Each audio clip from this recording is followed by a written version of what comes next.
Okay, so the other thing that we do in the wintertime, or up until the first deep frost or deep freezes, we start to feed them a heavy sugar syrup. So it's not really sugar water, we're actually talking about cooking the sugar in water on a stove. And so you'll add the sugar in, and it's a 2-to-1 mix, so it becomes thick, almost like honey.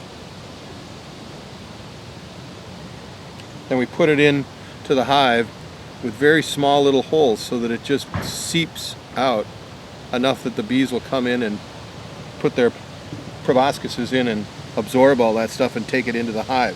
What's good about this is on rainy days or cold days, or on times like this when there's very little to forage left out in the field, they're not wasting their time flying all over the place trying to find what little nectar might still be out there.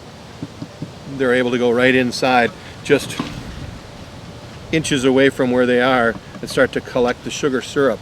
And because it's at a 2-to-1 mix, there's less drying that they have to do, or making it, reconstituting it to get it honey-like, so they can get it in faster. Do I advocate using sugar water? You know, at this point in time, the nectar that they're going to grab from the plants is so few and far between, hard to come by, that this makes good sense.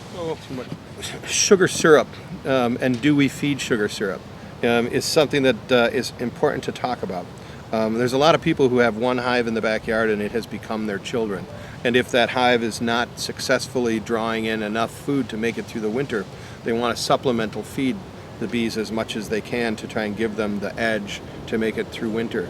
And while I think this is a good idea from time to time, there also comes a time when you got to kind of look at your bees and go, genetically, if this bee colony hasn't figured out what your climate is all about, do you really want to supplement the genetics of that hive to survive so that they can not figure it out again?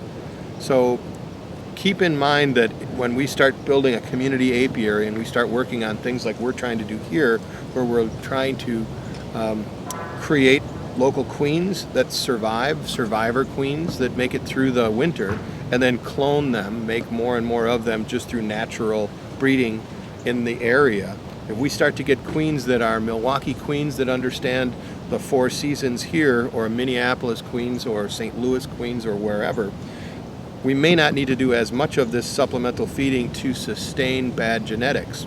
So just remember that there comes a time when you might just have to say that hive's just not big enough or doesn't have enough food to make it through the winter, and just let them go and replace them with new bees the next year, and know that if you let them go now, you've got comb and pieces ready for them to start next year. So you'll get a faster start and a healthier colony come springtime when you order new bees.